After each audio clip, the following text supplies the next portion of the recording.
بسم اللہ الرحمن الرحیم۔ ویسے تو اس دنیا میں ہر انسان اپنے آپ کو سمجھدار سمجھتا ہے، اور انسان سمجھدار ہے بھی صحیح۔ اللہ نے اس کو عقل فہم دی ہے، اور اسی عقل فہم کی بنا پر اللہ پاک نے اس کو آخرت کی تیاری کرنے کا حکم عطا فرمایا، اور اسی عقل فہم میں جب خرابی آتی تو اللہ پاک نے اپنے معصوم نبی بھیجتے تھے تاکہ انسان کی اصلاح ہو اور اس کو آخرت کی طرف تیاری کرنے میں رہنمائی ملے۔ تو اس دنیا میں جو سب سے سمجھدار، سب سے ذہین جو انسان اللہ پاک نے بھیجے وہ ہمارے نبی کریم صلی اللہ علیہ وسلم ہے، جن کے ہر طریقے میں کامیابی ہے۔ آج ہر انسان آگے نکلنا چاہتا ہے، اور آگے نکلنے کا صرف ایک ہی طریقہ ہے، وہ ہے ہمارے پیارے نبی صلی اللہ علیہ وسلم کی اتباع کرنا۔ حضور اکرم صلی اللہ علیہ وسلم نے دنیا کے ہر مشکل، ہر پریشانی، ہر آسانی کے لیے عمل بتائے ہیں۔ ایسے ہی جب حضور صلی اللہ علیہ وسلم کے زمانے میں جب سورج گرہن ہوا تو آپ علیہ السلام نے کیا عمل فرمایا، آج ہم اس کے بارے میں آپ کو بتائیں گے۔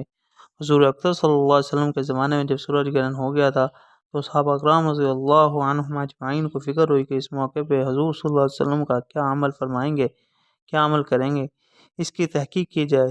جو حضرات اپنے اپنے کام میں مشغول تھے، چھوڑ چھاڑ کے دوڑے ہوئے آئے۔ نوعمر لڑکے جو تیر اندازی کی مشق کر رہے تھے ان کو بھی چھوڑ کر لپکے ہوئے آئے تاکہ دیکھے کہ حضور صلی اللہ علیہ وسلم اس وقت کیا عمل کریں گے۔ نبی کریم صلی اللہ علیہ وسلم نے 2 رکعت کسوف کی نماز پڑھی جو اتنی لمبی تھی کہ لوگ غش کھا کر گر گئے۔ نماز میں نبی اکرم صلی اللہ علیہ وسلم روتے تھے اور فرماتے تھے، اے رب، کیا آپ نے مجھ سے اس کا وعدہ نہیں کیا کیا آپ ان لوگوں کو میرے موجود ہوتے ہوئے عذاب نہیں فرمائیں گے؟ وہ ایسی حالت میں بھی عذاب نہیں فرمائیں گے کہ وہ استغفار کرتے ہیں۔ سورہ انفال میں اللہ جل شانہ نے اس کا وعدہ فرما رکھا ہے، وَمَا كَانَ اللَّهُ لِيُعَذِّبَهُمْ وَأَنْتَ فِيهِمْ وَمَا كَانَ اللَّهُ مُعَذِّبَهُمْ يَسْتَغْفِرُونَ۔ پھر حضور صلی اللہ علیہ وسلم نے لوگوں کو نصیحت فرمائی کہ جب کبھی ایسا موقع ہو، آفتاب یا سورج گرہن ہو جائے تو گھبرا کر نماز کی طرف متوجہ ہو جایا کرو۔ میں جو آخرت کے حالات دیکھتا ہوں، اگر تم کو معلوم ہو جائیں تم ہنسنا کم کر دو اور رونے کی کثرت کر دو، اور جب کبھی ایسی حالت پیش آ جائے تو نماز پڑھو، دعا مانگو اور صدقہ کرو۔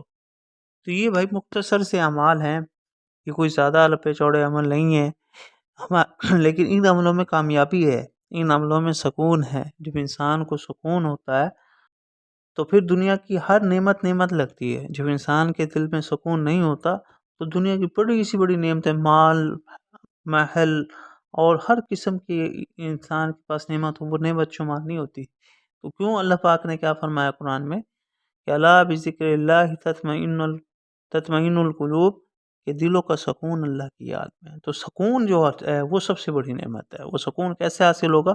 حضور صلی اللہ علیہ وسلم کی اتباع میں، صحابہ کی اتباع میں حاصل ہوگا۔ تو ہم بھی اپنے زندگی کا، اپنے دن میں ڈیلی بیس پہ کچھ نہ کچھ وقت نکال کے نماز کا اہتمام ہو، بھرپور طریقے سے اہتمام ہو، ذکر اذکار کی طرف توجہ ہو، اور قرآن کی تلاوت ہو۔ تو انشاءاللہ ہم سب نیت کریں کہ ہم اپنی زندگی کو سنواریں گے اور آخرت کی طرف تیاری کریں گے، آخرت تک جانے کی تیاری کریں گے۔ جزاک اللہ۔